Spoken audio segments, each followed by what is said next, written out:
Que quizás se estén dando otras cosas de negociaciones, sí, pues claro. De hecho, yo estoy hasta cierto punto de acuerdo con lo que ha mencionado Osvaldo sobre que puede haber una negociación para un delito menos grave. Por eso es que hay tanto empuje, especialmente con una persona de enormes recursos como Herrera. Es que esto no es un tribunal perfecto, esto no es un tribunal de Dios. Somos nosotros las personas, sí, somos nosotros las personas los que estamos envueltos día a día. Y son nuestros contactos, nuestras experiencias, más allá de nuestra licencia, lo que determina al final del día buenos resultados, también los hechos que rodean a cada cliente. Yo no puedo, por más contactos que tenga y por más conocimiento y experiencia, manufacturar un buen resultado para un cliente cuando las circunstancias no lo permiten. Quizás en este caso hay ciertas circunstancias que le permiten a Wanda, que nosotros no necesariamente las sabemos todas.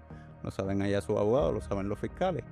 Y las interioridades del caso, si es bueno, si es malo. Y al final del día se lo presentan a la juez. Los abogados de defensa siempre estamos pendientes a los precedentes. Eventualmente, cuando la Fiscalía Federal tú negocies el caso de Púa, del individuo que se tumbó 5,000 pesos y le quieren meter 1 año de cárcel y lo quieren pasar por la piedra con una convicción de delito grave, lo que te van a traer a colación son los casos donde ocurrieron unos eventos mucho más graves de corrupción pública y salieron bien.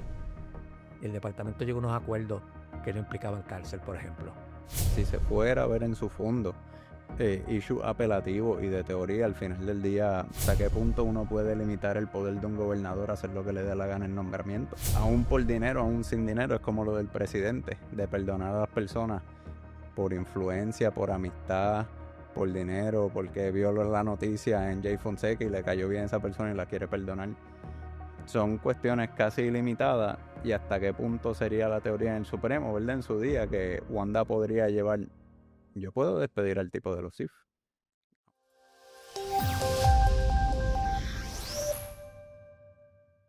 Se venden perdones presidenciales. Hay un nuevo orden mundial y un nuevo departamento de justicia donde el perdón del presidente se logra según el abogado que tú consigas y el billete que estés dispuesto a soltar. Lo que vamos a mostrarles son noticias donde van a ver ahora, y tengo conmigo al ex fiscal federal, Osvaldo Carlos Linares. Lo que van a ver son una noticia de hoy planteando que Donald Trump, con los perdones presidenciales, ha hecho que el gobierno de Estados Unidos no reciba cerca de $1,000 millones que hubiera recibido en multas y demás penalidades, que no las va a recibir porque el presidente le dio perdón presidencial.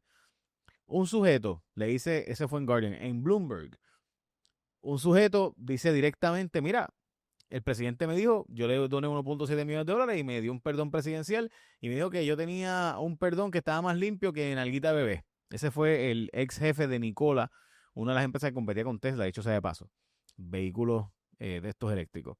También otro sujeto, este salió hoy de hecho en el New York Times.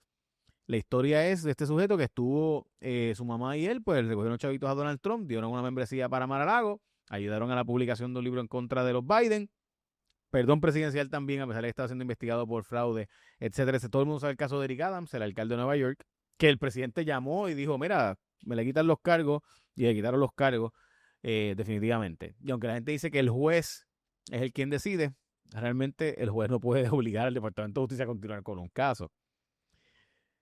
Licenciado, esto es un nuevo Departamento de Justicia, esto es un nuevo sistema legal, esto se estudia en la Escuela de Derecho.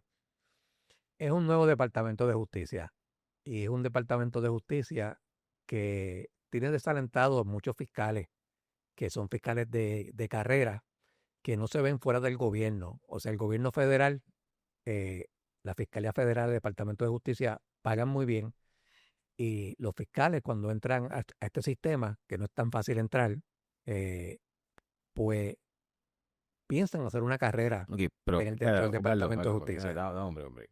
Vamos a ver con honestidad. Pagan bien, pero en la empresa privada, un ex fiscal federal, puede ser una persona que le vaya muy lucrativa a la vida. Obviamente no tienen plan de retiro federal, que veremos a ver si existe cuando esos fiscales que están hoy van a retirarse, porque sabe Dios cómo cambia el sistema de retiro. Y el caso de Wanda Vázquez es de umbral, porque sale esta historia donde estamos hablando de que $1 millón cuesta una reunión con el presidente Trump para buscar un perdón presidencial. Básicamente consiguiendo cabilderos que más que abogados funcionen como cabilderos. Sí, eso siempre ha sido así. Y esto Siempre ha sido así. sí, siempre, y antes de Trump, habían abogados que podían conseguir estos perdones presidenciales, que son bien difíciles de conseguir, y cobraban buen dinero. Durante la primera administración de Trump lo hizo Rudy Giuliani. Giuliani hizo millones de dólares, nada más que en el tema de los perdones presidenciales. O sea, él en un momento dado se había reportado que había hecho que entre 8 y 9 millones de dólares consiguiendo perdones presidenciales. O sea que eso siempre ha estado ahí, ha sido parte, ¿verdad?, de lo que abogados cabilderos han hecho en el Departamento de Justicia por años y en la oficina del presidente, porque es una combinación, un perdón presidencial es una combinación entre Casablanca y el Departamento de Justicia, aunque Trump ha dado perdones presidenciales sin que pasen por el Departamento de Justicia. Él no está obligado a que se pase por el Departamento de Justicia, que el Departamento de Justicia dé su opinión. El presidente puede perdonar, el poder más amplio que tiene el presidente de Estados Unidos es el de perdón ejecutivo, donde no hay revisión judicial, nadie puede revocarlo. O sea, es un poder que no tiene límite. Ok. $1 millón. ¿De dónde Wanda Vázquez? Que estoy seguro que no fue Wanda Vázquez, es o Herrera Bellutini o Rossini, que presumo que es Herrera Bellutini, que es el que tiene contacto. Este caso, hay un abogado conectado en Washington que se dice que fue uno de los abogados de Donald Trump, cercano a la Secretaría de Justicia actualmente, Pam Bondi. Christopher Kais es un abogado que fue nombrado procurador general en el estado de la Florida. Procurador general son los que usualmente están a cargo de las apelaciones, que en los casos del gobierno, civiles y criminales. Y su jefa allí era Pam Bondi, una abogada que fue nombrada por el gobernador del estado, pues secretaria de Justicia. Pam Bondi tenía una relación bien cercana con Donald Trump y eventualmente él la nombra secretaria de Justicia, tan pronto asume la presidencia de Estados Unidos, esta segunda ocasión, y Pam Bondi pues era la jefa de Christopher Kais, que luego de que ella se va del Departamento de Justicia de la Florida, pues él se va a la práctica privada a su vez. Y O sea, que este era la Secretaria de Justicia y él era como que el número 2 porque es el número 2, el número 2 de ella. el número 2 Y de ella, ahora él se va a la empresa privada. se va a la empresa privada Y ella es la jefa de justicia de todos los Estados Unidos. de todos los Estados Unidos. Y ella, pues, a su vez, ha mantenido una relación bien cercana con él. Todo el mundo sabe que él consigue en el Departamento de Justicia resoluciones de casos que nadie consigue. Él le cobró 3 millones de dólares a la campaña de Donald Trump para representar a Donald Trump en el caso que le radicó en la Fiscalía Federal relacionado con los documentos confidenciales que él se llevó de Casablanca y guardaba en Mar-a-Lago. En ese caso, pues fue representante de él por 3 millones de dólares y eso es lo que le está cobrando. Los casos criminales federales en Estados Unidos particularmente cuestan muchísimo dinero. Años atrás, el caso de Aníbal Acevedo Vilá, que contrató un abogado en Estados Unidos, fueron sobre 2 millones de dólares en esa época que se cobró por ese caso. O sea, que estamos hablando de que son megadólares lo que cuestan estas cosas. Herrera Bellutini, pues, es una persona que tiene muchísimo dinero, muchísima capacidad económica. Él ha hecho negocio en Sudamérica, él tiene oficinas en Londres, es una persona que mueve billetes serios. Así que no me extrañaría que esté pagando por su representación legal esas mismas cantidades que Trump cobró y hasta más.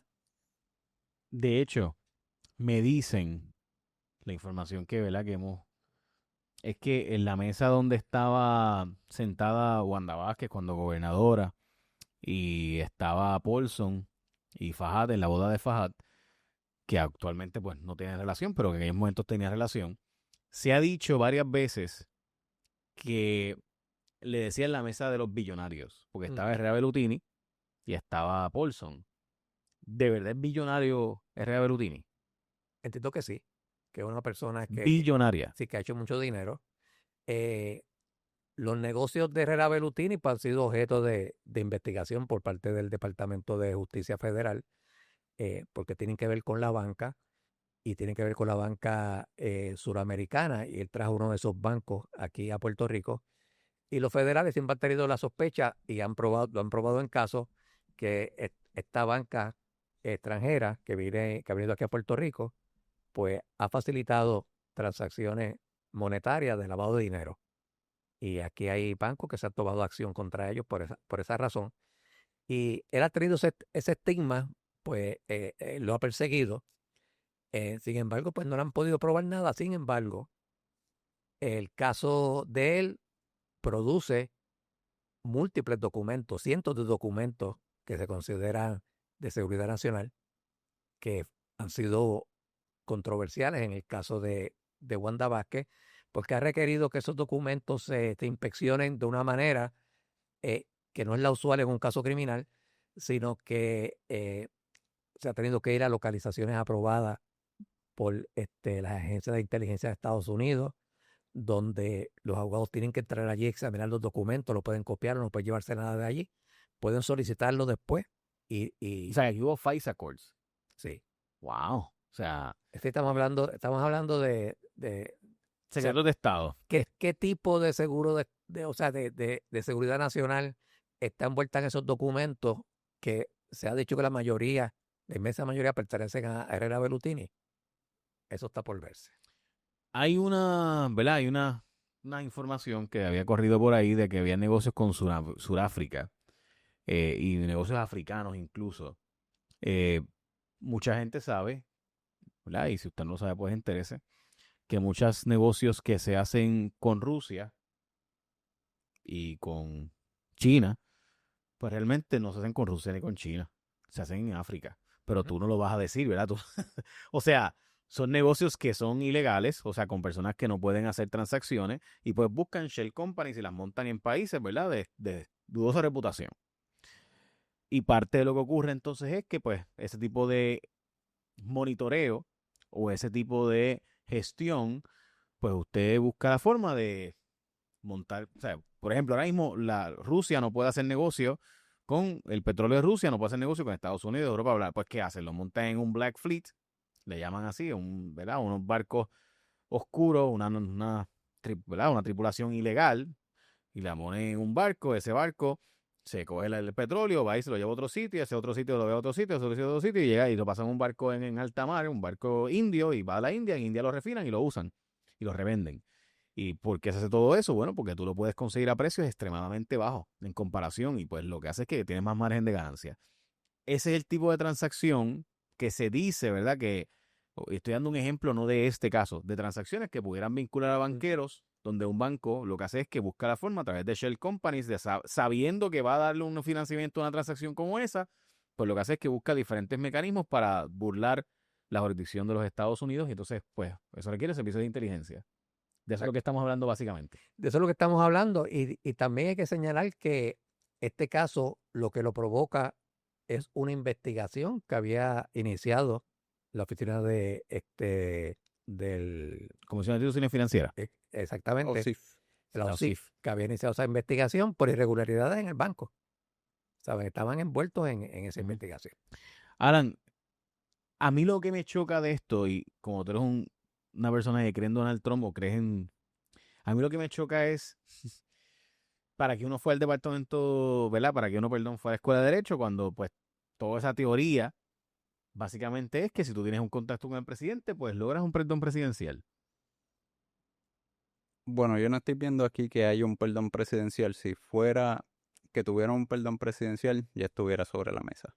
Si hubiera una desestimación que ya ocurrió recientemente en casos de política pública, por ejemplo, que lo estaba discutiendo con Osvaldo antes de llegar, a mí recientemente me desestimaron un caso de segunda enmienda por armas automáticas porque el departamento no quiere eso. En este caso en específico, quizás yo no vea un perdón presidencial todavía, una desestimación, por el simple hecho de que es toda una gobernadora y si la fueran a perdonar o si lo fueran a desestimar ya lo hubiesen hecho. Que quizás se estén dando otras cosas de negociaciones, sí, pues claro. De hecho, yo estoy hasta cierto punto de acuerdo con lo que ha mencionado Osvaldo sobre que puede haber una negociación para un delito menos grave. Por eso es que hay tanto empuje, especialmente con una persona de enormes recursos como Herrera. Sí, pero entonces el sistema de derecho no es un sistema de derecho basado en lo que tú hiciste o en los delitos que se cometieron, sino es en los contactos que tú tienes. Es que esto no es un tribunal perfecto, esto no es un tribunal de Dios, esto es un tribunal de personas. Somos nosotros las personas, sí, somos nosotros las personas los que estamos envueltos día a día. Y son nuestros contactos, nuestra experiencia, más allá de nuestra licencia, lo que determina al final del día buenos resultados. También los hechos que rodean a cada cliente. Yo no puedo, por más contactos que tenga y por más conocimiento y experiencia, manufacturar un buen resultado para un cliente cuando las circunstancias no lo permiten. Quizás en este caso hay ciertas circunstancias que le permiten a Wanda, que nosotros no necesariamente las sabemos todas. Lo saben allá sus abogados, lo saben los fiscales. Y las interioridades del caso, si es bueno o si es malo. Y al final del día se lo presentan a la jueza. Ok, Herrera Bellutini es la persona que entonces contrata a este abogado conectado con Pam Bondi y es la persona que logra esta reunión. Que logra esta reunión, que es una reunión que tiene todos estos elementos particulares que hemos discutido, pero que en adición envuelve que hayan citado al fiscal federal de Puerto Rico, a Steven Muldrow, a esa reunión. O sea, que él está citado él allí. ¿Qué quiere decir esto? Que esta es una reunión donde se está buscando una resolución del asunto y lo necesitan el presente, porque obviamente esa determinación que toma el Departamento de Justicia allá en Washington, quien la ejecuta en Puerto Rico es él. Y si si fuese el caso de una desestimación, como ocurrió allá en el estado de Nueva York, pues eso hay que presentárselo al tribunal y la juez es la que eventualmente, la juez Silvia Carreño, que es la que tiene el caso, es la que eventualmente determina si se archiva o no. En el caso de Nueva York, el juez tomó la postura de buscarse un abogado que hiciera una especie de informe para él determinar si se iba a dar el archivo o no. Eventualmente terminó dándolo. O sea que, como indicaste también hace un rato, pues es difícil que un juez pueda echar para adelante el caso. No, el juez decide si el caso sigue o no sigue, pero la realidad es que como funciona en la práctica es que si el fiscal no tiene interés, Es que pues sí, es un poder del artículo 2, quien decide quién es el dueño del caso, el fiscal, como quien dice, al final del día. Y en realidad el presidente, que es el Chief Magistrate de los Estados Unidos. Si el presidente a través de su secretario ordena, no hay más que buscar. Sí, de que el juez tiene cierta postura y eso, de hecho, hay un caso en el circuito de Washington, D.C., que estaba bien litigado sobre eso y al final lo tuvo contra el ex asesor de seguridad nacional del presidente. Y al final eso mismo lo archivó, porque ¿cómo tú vas a llevar un caso? El juez quiere que el caso se lleve hacia adelante, pero no cuenta con el fiscal. No hay manera, en realidad. sí, en la práctica es, además que honestamente, pues sí, ya hay dudas razonables. ¿Sabes? Si el fiscal no tiene interés, pues ya automáticamente me causa a mí como jurado una duda razonable, o debería causar una duda razonable en el jurado. Osvaldo, tú has sido fiscal. Y yo estoy 100% seguro que esto tiene desmoralizado al Departamento de Justicia, como si yo fuera un agente del FBI que estuve años investigando algo, porque, o sea, yo quiero que el pueblo entienda lo siguiente. Imagínese usted que usted es un fiscal federal o usted es un agente del FBI y estás años buscando un caso, porque probar un caso, especialmente en la era post el caso del ex gobernador de Virginia, donde se ha resuelto que dar regalos no es ilegal, donde incluso se ha dicho que recibir regalos no es ilegal tampoco, ni aunque tú le consigas reuniones a una persona para que se reúna con tu gabinete, no es ilegal. Que no es ilegal tú recibir un regalo posterior a haber recibido un contrato, haber dado un contrato a una persona que se pasa luego te da un regalo, como el caso del alcalde de Indiana, tampoco. Pues probar un caso está bien difícil. O sea, probar un caso de corrupción, probar un caso de violencia es diferente, pero un caso de corrupción está bien complicado. Y entonces finalmente logras presentar un caso, como en este caso, y simplemente pues viene el presidente y te llama y dice, tú mueves el caso. ¿Cuán desmoralizante es eso para el Departamento de Justicia y el FBI? Mira, tiene dos vertientes distintas. Obviamente, el trabajo que tú has estado realizando, que ha requerido muchísimo esfuerzo. Aquí se han radicado mociones, pero por las decenas de mociones. Y eso es un factor. Obviamente que el fiscal cuando acepta un caso lo lleva y consigue que un gran jurado acuse, pues quiere llevarlo hasta sus últimas consecuencias. La otra vertiente es que los abogados de defensa siempre estamos pendientes a los precedentes. Y entonces, eventualmente, cuando la Fiscalía Federal tú negocies el caso de Púa, del individuo que se tumbó 5,000 pesos y le quieren meter 1 año de cárcel y lo quieren pasar por la piedra con una convicción de delito grave, pues lo que te van a traer a colación son los casos donde ocurrieron unos eventos mucho más graves de corrupción pública y, y salieron bien. El departamento llegó a unos acuerdos que no implicaban cárcel, por ejemplo. O sea que te afecta desde ese punto de vista, porque esos precedentes te los traen. Y tú nunca sabes cómo los jueces están nombrados allí por republicanos, pero también por demócratas. Tú no sabes cómo los jueces reaccionen a esto, porque cuando vamos a nivel de que te hacen unas negociaciones y demás, te voy a dar un ejemplo. Mira, recientemente una juez que en los casos estos de Púa precisamente, yo tuve unas sentencias con ella y se estipuló 2 años de probatoria. Y la juez entendió que no, que era 1 año, que estamos hablando de gente que lo que habían, ¿verdad? Recibido, había sido un poco de dinero. ¿Por qué 2 años?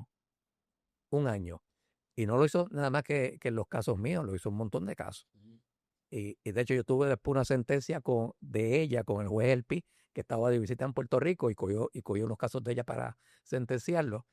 Y yo estaba preocupado de que como el juez Elpi no había estado envuelto directamente en el caso, ¿cómo iba a bajar la sentencia? Si iban a ser 2 años o 1. Y el juez me dice, ya yo hablé con la juez del caso, que la juez Aida Delgado, y sé que estos casos de 2 años que los fiscales negociaron con usted 2 años va a ser 1. Así que vamos adelante con la sentencia. O sea que... Por si acaso, eso es algo que en la práctica federal ocurre, que no ocurre en la estatal, que los jueces del distrito, perdón, de circuitos van y visitan sí, distritos correcto. y son como jueces visitantes y toman decisiones de casos y demás. De Exacto. hecho, había una jueza, Sandra Day O'Connor, ¿verdad? La famosa que se pasaba en el circuito, es como que una jueza del Tribunal Supremo. Corte en el circuito. Y de hecho, también ocurre a la inversa. Hay veces que jueces de Puerto Rico de Van afuera. distrito se sientan como jueces del apelativo, Sí. por invitados también. Mm. Y deciden la opinión junto al panel. Exacto. También. Y a veces la escriben la opinión. Y escriben la opinión. Sí. Sí. Yo honestamente entiendo perfectamente que alguien del Supremo pueda tomar decisiones en circuitos y en distritos. No entiendo cómo ocurre la inversa. Pero bueno, Bueno, sistema federal. cada juez del Supremo tiene un circuito asignado Ujú. y muchas veces visitan a través del año y se sientan en los paneles del circuito o lo administran, mejor dicho. Y de hecho determinan muchas veces inicialmente, no diría la causa probable, pero determinan la entrada de muchos casos de sus circuitos de manera preliminar para tomarlos como apelación al Al Supremo. Supremo. Seguro no, y eso sí para mí, pero nunca lo he entendido a la inversa. O sea, personas que del distrito puedan ir ascender de posición sin haber sido nombrado a esa posición es complicado. Pero nada, o sea, sí a la inversa, no lo puedo entender porque si obviamente puedes lo más, pues puedes lo menos. Puedes lo menos, puedes lo más, pues no sé.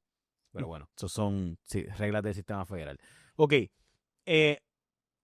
hablemos de lo que esto implica. O sea, estos son delitos de cuello blanco, pero delitos violentos no es igual. O está pasando lo mismo. Alan, si quieres, para que me comentes sobre eso, porque Sí. yo sé que tú llevas casos de criminales violentos. En términos de, bueno, el último que tuve recientemente, un caso de ametralladora, se resolvió de la misma manera, donde archivaron el caso por parte de la nueva política pública y el cambio de la administración de Trump.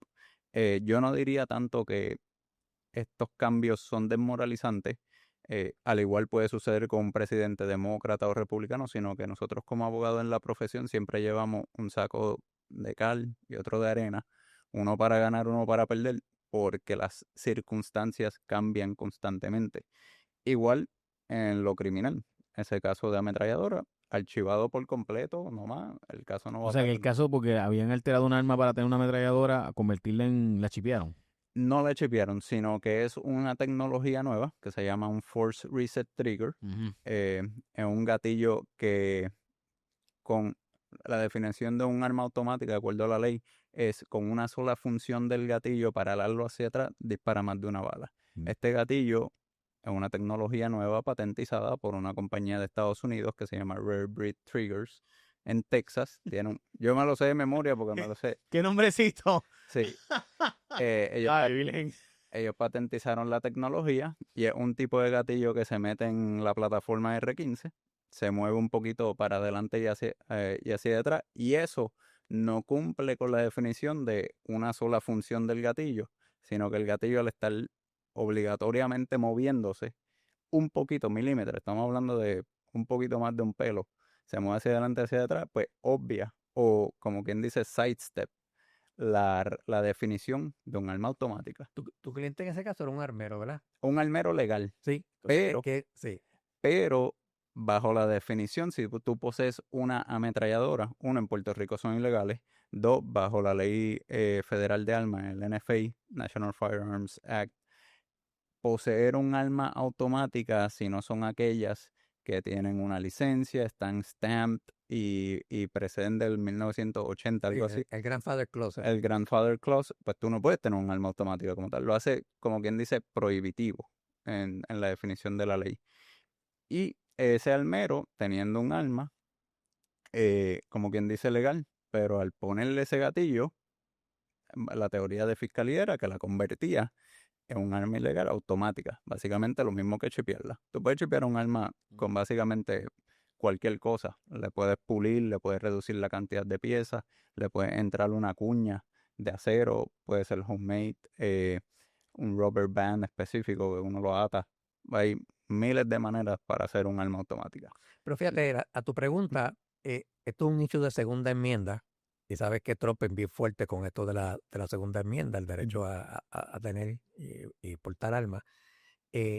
No lo estoy viendo en otros tipos de casos criminales violentos que estén yendo abogados, ¿verdad? Como este que hemos mencionado, Christopher Case, al Departamento de Justicia a pedir que a un narcotraficante, a un asesino, pues le dé ese tipo de break. No creo que se envuelva en eso. Veo que el impacto mayor va a ser en los casos de crimen de cuello blanco. Es que lo estamos viendo across the board. Y aquellos asuntos que implican, por ejemplo, también a la policía. Vamos a ver, yo te diría que durante este periodo menos acción del Departamento de Justicia acusando policías por excederse en sus funciones. Me parece que la política del Departamento de Justicia es que pues ser bien reservado a la hora de acusar a un policía. O sea que estamos viendo unos cambios del Departamento de Justicia que se habían visto en otras épocas. Fíjate que cuando entra siempre un presidente demócrata, el área que tiene que ver con ambiental, pues crece muchísimo dentro del Departamento de Justicia. Entra un presidente republicano y se queda un skeleton crew allí. O sea, lo bajan y hay menos enforcement, menos acción contra Sí, los este tipo de ambientalistas delitos. pasan a otras cosas porque no Lo que hay pasa mucho es trabajo en En ambiental. esta ocasión, pues, lo que hemos captado es que la cosa ha ido como que más allá. Y También todo lo que hace Trump es mucho más noticiable. La verdad es que Sí, Trump sí. se encarga también de convertir todo en más noticiable porque es parte de su estrategia, en mi opinión. Él se encarga de que todo, de él aspirar. De hecho, creo yo que parte del problema que tiene la gobernadora es que como la contraparte, nosotros vemos, o sea, nosotros no comparamos a la gobernadora de aquí con el gobernador de Florida. Nosotros comparamos a la gobernadora aquí con el presidente. Y entonces, obviamente, un presidente que tiene 800,000 cosas que hacer, todos los días puede generar noticias. El gobierno local no, ¿verdad? Y que hay que decir que muchas veces, yo recuerdo cuando tú ibas a diferentes, y ¿verdad? Mi hermana ha vivido en muchos estados y por tanto ha visitado muchas veces, y tú prendes el noticiero, el gobernador no sale por días en el noticiero. O sea, pasa la semana entera el noticiario, yo lo veía y me sentaba y decía, pero hay estados donde el gobierno no existe. No existe. El gobernador no tiene... Florida, la gente piensa Florida es perfecto y todo eso. El gobierno ya tiene unos poderes sumamente limitados. En Texas, aún más. En Texas el gobernador... Sí, la sesión es cada 2 años, ¿no? O sea, que ni eso. Y en Texas básicamente el gobernador es una figurilla el vicegobernador tiene más poderes y los comisionados de abajo de cada área tienen mucho más poderes que en el aspecto local Mm. y de condado que el mismo gobernador. Sí, tiene una jurisdicción bien limitada. Sí. Y eso es así por un asunto de localidad, ¿no? Tú quieres que el que Ujú. más cercano a ti tenga. Y de hecho, pero la gente sí vota todo el tiempo. O sea, hay elecciones anuales para el county, el contralor, la junta, El juez, el juez, el sheriff. el sheriff. O sea, todo es electo. Y eso también pues tiene esa explicación. Aquí no. Sí, va a decir algo. Y hay referéndums continuos, hay elecciones continuas sobre cosas bien Issues. específicas. Sí, por ejemplo, que han tratado de votar múltiples veces en Florida para construir un estadio y hacer una emisión de bonos Ujú. públicos se requiere una elección y no pasa la elección. Ujú. Eso no, pero bueno, la gente va y vota y no pasa la elección. No. Sí, de acuerdo. Ok, y para mí también parte de lo que nos hace diferente, entre otras cosas, es eso, ¿no? Un gobernador que se está comparando con un presidente versus en los estados de nuevo, y planteaba eso como un hecho. O sea, muchos estados, el gobernador del estado es una persona que no es importante políticamente en ese estado, o es un puesto, de hecho, hay alcaldes que probablemente, el gobernador Cuomo va a correr ahora para alcalde, Ujú. así que veremos a ver si lo acusan finalmente o no. Pero bueno, hay alcaldías y alcaldías, ¿verdad? No es lo mismo cuál ser alcalde de... Hay otro aspecto, Jay, ¿verdad? Que no hemos contemplado todavía, que es la figura de Stephen Muldrow, Ujú. que es el jefe de los fiscales aquí en Puerto Rico. Stephen Muldrow fue nombrado por Donald Trump Ujú. y él Y sobrevivió yo. Fue el único que sobrevivió a la resaca Biden. fue uno de 2 o 3 en la nación. Eran dos, ¿no? Los que habían sobrevivido, a él y uno más. Estaba el que estaba llevando el caso del hijo de Ahí no Biden puedo ayudar, sí, porque no me acuerdo de... allá en Delaware, Ujú. que era U.S. Attorney en Delaware. Él sobrevivió. Y otro U.S. Attorney más que también tenía un caso que envolvía figuras del gobierno, también sobrevivió. Pero no solamente él sobrevive el cambio de Biden, sino que la gobernadora actual pues le da su apoyo para que continúe en el cargo con Donald Trump.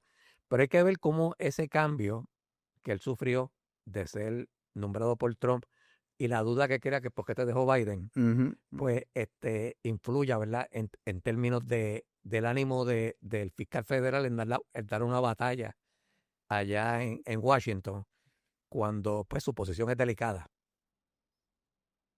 Ok, hablemos Se de... pueden ver sospechosas. Se pueden ver Sí, sospechosas. que se haya quedado. Y el U.S. Attorney está allí at the pleasure Ujú. del presidente. presidente de Estados Unidos. Ok, por si acaso tienes razón, el otro fue el de Connecticut, John Durham. Exacto. El de David Weiss, que fue el de Delaware, y el de Connecticut también, John Durham, que lo dejaron en la posición, junto con el de Puerto Rico.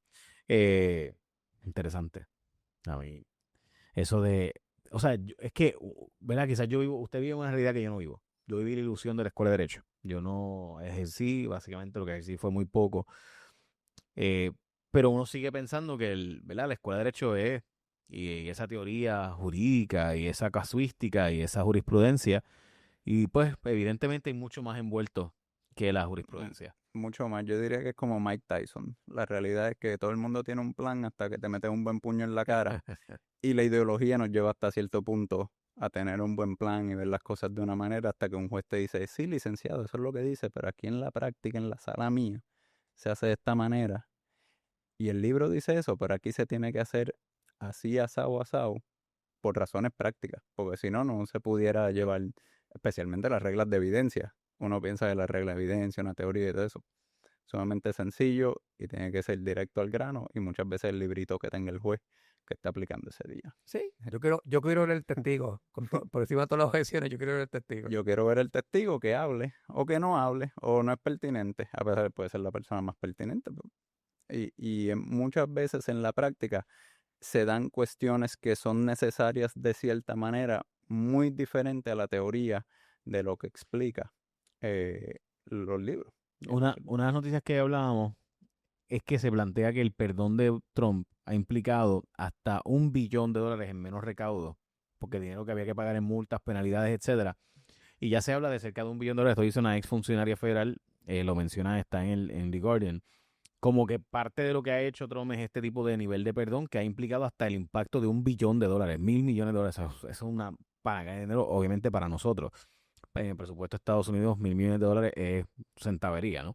Un presupuesto de $6 trillones. So, es muy poco dinero. Dicho eso, es un montón de dinero. O sea, $1,000 millones. Sí. Es mucho dinero y en perspectivas de gobierno se ve diferente nada más porque ellos tienen una calculadora más grande. Es la realidad, nuestra calculadora en estos momentos es chiquita, pero sigue siendo un montón de dinero. La realidad de ese dinero es que estamos viendo una nueva manera de pensar lo que es el gobierno y es de donde viene Donald Trump, que es el gobierno federal muchas veces un enemigo para la gente y para robarle.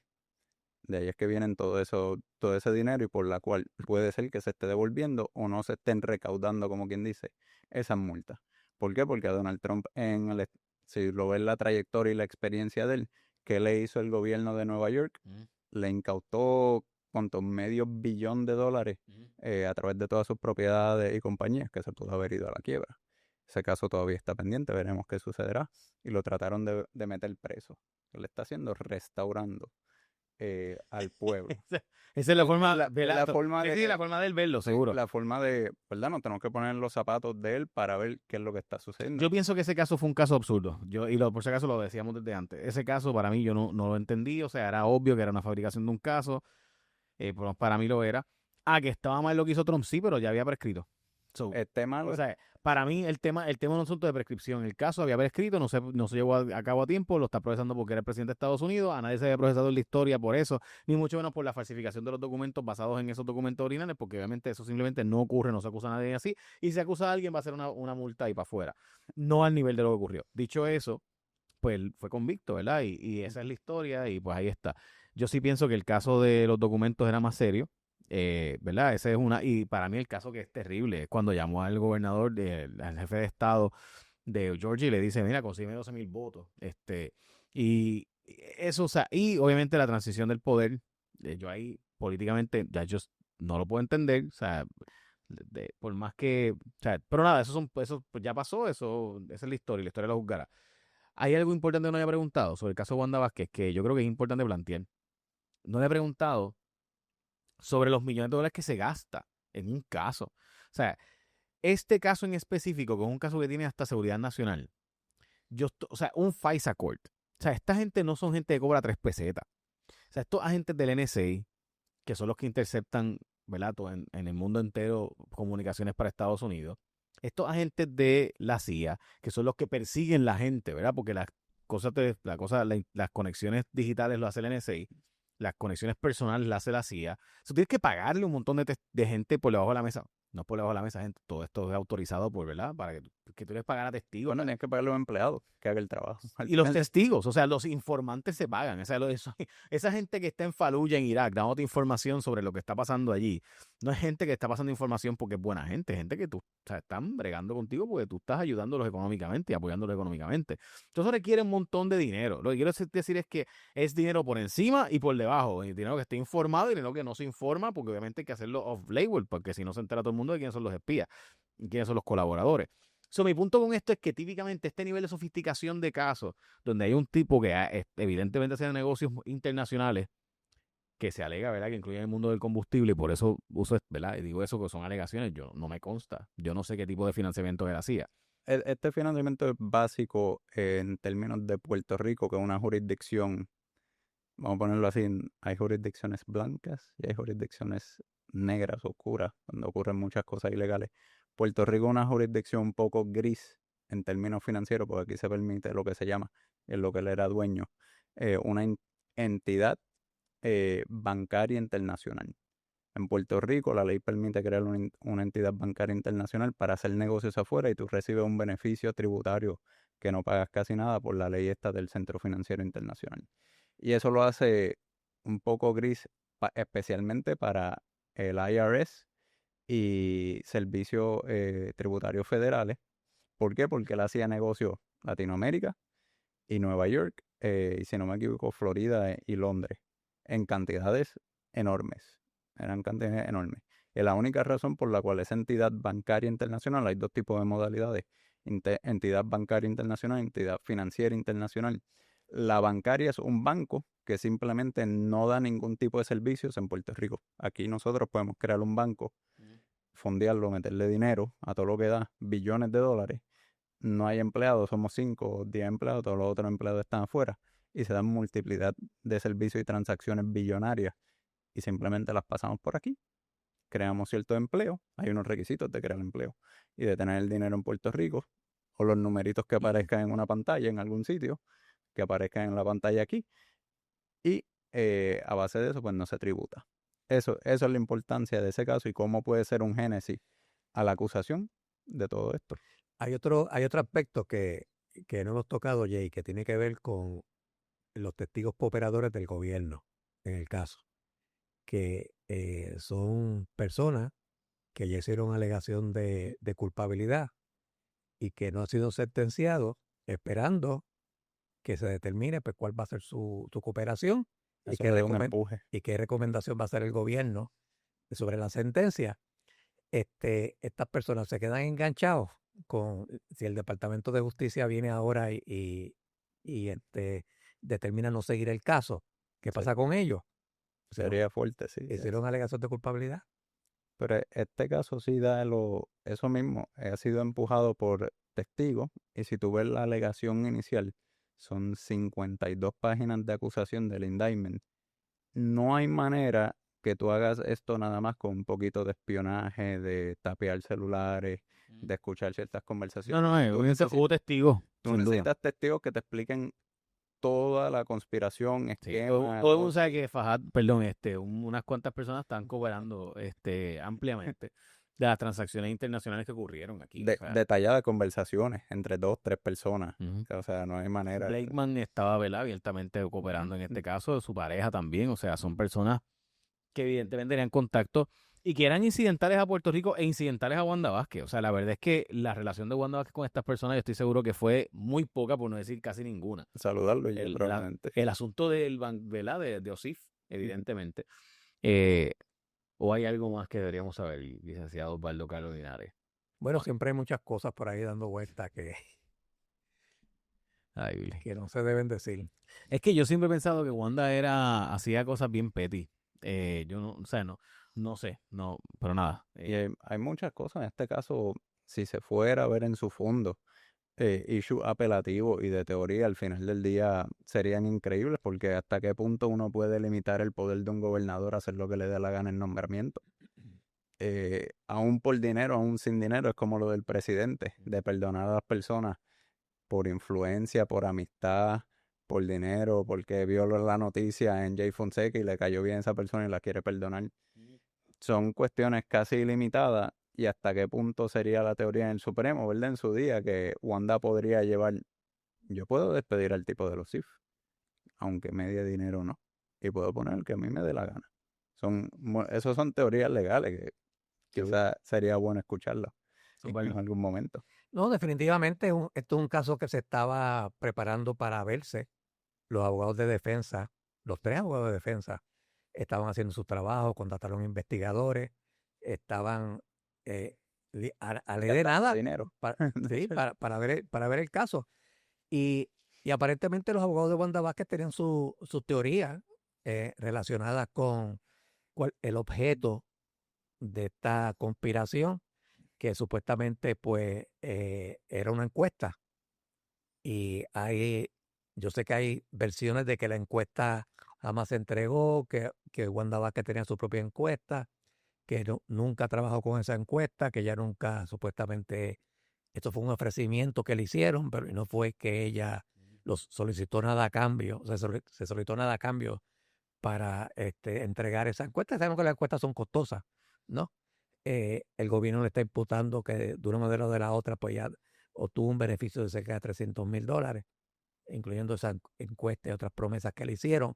La teoría en lo federal es que no es solamente el dinero que se da, sino el dinero que se pide, el que está envuelto en la acusación. O sea, tú puedes ir a un banco y tratar de robarte el banco, se te cae la bolsa de dinero, te vas por ahí y se quedó el dinero allí, el banco no perdió nada. pero tú estabas trataste, buscando exacto. quedarte con esos 500,000 pesos que estaban en esa bolsa, así que se te imputan como la cantidad en el robo, El intended loss. ¿entiendes? En lo federal. O sea que es un caso que también ella estaba preparada para hacer un ataque a lo del despido del comisionado, que ella entiende que no es como se plantea en el pliego acusatorio. O sea que no era que la defensa tampoco estaba sin una teoría que pudieran presentar un jurado y que, como sabemos, un jurado que tiene que bajar de manera unánime. Estamos hablando de una Política. exgobernadora. Mira el caso de Aníbal Acevedo Vilá, lo difícil Ujú. que le fue para el gobierno, con que se siente una persona allí que cree en Wanda Vázquez, Sí. ya se trancó ese jurado. O sea, que no era como que estaban tampoco de entero perdidos, tenían lo que llaman los americanos un fighting chance. En mi caso, la razón por la cual yo pienso que iba a salir mal, ella era por los testigos. Porque el nivel de testimonio y detalle que había del caso era tanto que aunque habían bifurcado el caso, ¿verdad? En algunas cosas, evidentemente el pliego acusatorio planteaba mucho detalle que tú puedes decir, ok, si hay este nivel de detalle, pues la probabilidad de que un jurado encuentre culpable es bien alta, especialmente en Puerto Rico. En otras jurisdicciones de Estados Unidos quizás no. Pero aquí o sea, la Fiscalía Federal casi tiene garantía de culpabilidad en 99% de los casos. Sí, es que ese aspecto que tú traes de los testigos es muy limitado lo que los abogados de defensa podemos enterarnos de antemano antes que esa gente testifique, bien limitado. O sea que siempre es un factor desconocido cuán fuerte va a ser ese testimonio, cuán bien esa persona, o sea, con cuánto impacto va a testificar ante el jurado. Mira en el caso de esta legisladora, de Tata Charbonnier, que la testigo principal no se quiso sentar, y el gobierno tuvo que optar por una otra testigo que no iba a ser la principal, que fue la que llevó la carga del caso. Pero si estos testigos del gobierno, que los dos son personas preparadas, yo no me acuerdo si él es abogado, Blakeman, yo creo que no, pero ella sí, que hubiese sido testimonio que quizás, como tú dices, hubiesen sido suficientes para convencer al jurado de eran personas que tuvieron unos accesos, que van a hablar de lo que discutieron con ella. O sea que era testimonio súper importante. Saliendo del área legal, vamos al área política y terminamos con eso.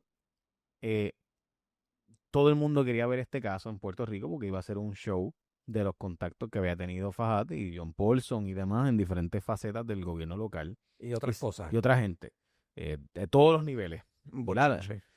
Básicamente el chisme. ¿Algún día nos enteraremos de todo lo que realmente pasó o eso?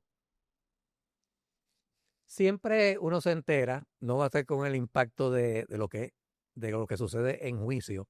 Yo te puedo decir que, por ejemplo, si tú ves el caso de donde estuvo envuelto Oscar Santamaría, que él testificó en sala y demás, pues conocemos un 20% de lo que hay detrás de Oscar Santamaría y todas sus, ¿verdad?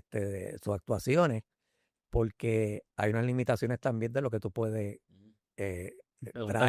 preguntarle en el juicio, y más cuando estamos hablando de contrainterrogatorio, que se limita, ¿verdad?, a unas áreas que el fiscal cubrió, y para tú salirte de esas áreas, pues no está tan fácil. Y igual y sería en el caso de Wanda. O sea, estas personas pues no podrían hablar abiertamente de todo lo que conocen y todo lo que sucedió en tantas esferas que ellos estuvieron envueltas de la sociedad y de la política de Puerto Rico. Y vamos a conocer lo que estaba ligado al caso, básicamente. Un teatro limitado. Un teatro limitado. Un teatro limitado de ciertas preguntitas y básicamente el testimonio. Ok, pues eso me hace cerrar entonces por lo siguiente. ¿Por qué la jueza decide que se sepa? Porque la jueza pudo haber mantenido todo bajo sello y decidió abrirlo. Eso es cierto, de los verdad. Te voy a decir cuál es la razón. La razón es que ella hereda este caso del juez Arias. Y sabes que cuando comenzó este caso hubo un issue precisamente con el asunto de mantener un récord cerrado. Y el juez Arias, que es el Chief Judge, decide que a menos que sea imprescindible, pues él iba a hacer público todo récord. Y la juez entendió que irse a negociar a Washington el caso, pues no era algo que no era un secreto nacional que había que guardarle al público. O sea, básicamente esa fue la razón. Yo estoy de acuerdo con Silvia Carreño, la jueza, en esa decisión, porque no hay ninguna razón para que el pueblo no sepa eso.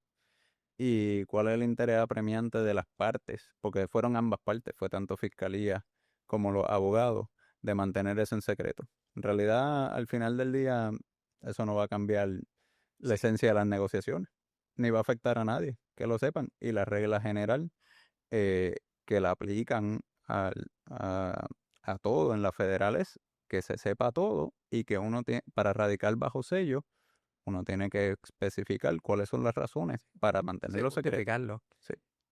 Y Y es bien limitado. definitivamente que no iba a hacerle daño a las negociaciones, Ujú. porque allá arriba poco importa lo que Pasa acá abajo. la gente acá abajo piense Ujú. sobre el asunto. Ellos no están ligados con la política de Puerto Rico, ellos no tienen, hay mucha gente todavía dentro del Departamento de Justicia que hay que explicarle que en Puerto Rico hay Corte Federal y hay Fiscalía Federal. Y probablemente no conocen ni quién es Wanda Vázquez cuando ella. No, estoy claro. Sí, sé que eso es...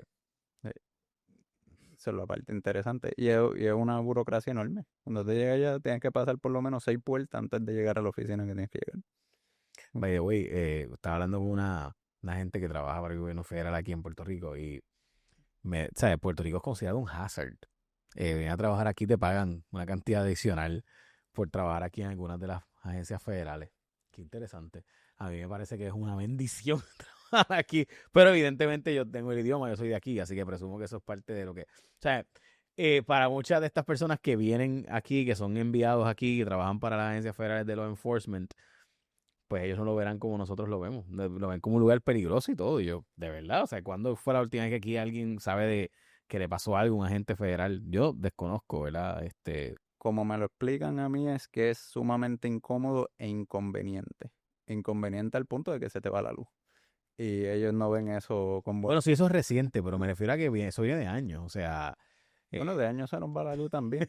Uno está bien. ahora que se nos vaya una vez al día, y antes se nos iba una vez a la semana, pero es el mismo problema para alguien que vive en Georgia y no tiene esos Está problemas. bien, vamos a comer. Sí. Y último aspecto que te quería tocar es que, fíjate, cuando tú tienes este tipo de casos allá en Estados Unidos, con el Departamento de Justicia meten la cuchara los senadores del Estado, los representantes del Estado, envían cartas, te amenazan con que van a abrir investigaciones en Congreso si tú haces esto o lo otro, y eso tiene su peso, aún dentro del Departamento de Justicia, pero ese tipo de presión nosotros no la tenemos aquí. O sea, ellos no tienen a nadie que esté encima, a menos que pues se consigan un senador o representante republicano que meta esa presión, que no va a pasar. Yep. La desventaja de no tener los senadores y representantes. Hay algunas cosas que son ventajas, otras cosas que son desventajas. No, Esa pues es una un desventaja. senador un senador en Estados Unidos puede desviar una acusación. Bueno, Bob Menéndez se encargó de que no fuera nunca nombrada oficialmente una fiscal federal en Puerto Rico. O sea, él se encargó de que nunca fuera confirmada una fiscal federal que fue nombrada. Y que nunca fue confirmada porque un senador federal detuvo su nombramiento. Y lo interesante es que en Estados Unidos la política es diferente. Segundo, la manera de llevar casos en cada tribunal es diferente, en cada jurisdicción es bien diferente. Pero uno piensa, mi congresista está, si uno vive en Estados Unidos, uno piensa, mi congresista está muy lejos, mi senador está muy lejos. El problema es que esas personas tienen un customer service A+. Porque tú llamas al Congreso, te cogen el teléfono y si tú dices yo soy un constituent de su jurisdicción, cuénteme cuál es su problema. Y si tienes que ir al Congreso, te atienden, te dan cita. Sí, Y tú llamas al Congreso y te atienden, eso es así. Y uno de los staffers se sienta aquí. contigo. Contigo. A veces el staffer es el estudiante pero pues alguien te atiende al Alguien te atiende y un problemita o una queja de un ciudadano que quizás aquí en Puerto Rico no se le daría el tiempo del día, allá puede crear un efecto bastante grande y convertirse en un problema para muchas personas dentro del gobierno si se hacen las cosas como no deben hacerse. Gracias a ambos. Placer. Si llegaste hasta aquí, tú eres parte de la resistencia. Ahora suscríbete. Casi 40 de cada 100 no se suscriben. y piensan que están suscritos. Dale subscribe al canal y la campanita. Nos ayudas un montón cuando te suscribes porque hace que el algoritmo empiece a enviarle a otras personas como tú. So, suscríbete aquí en mi canal de YouTube, Jay Fonseca PR.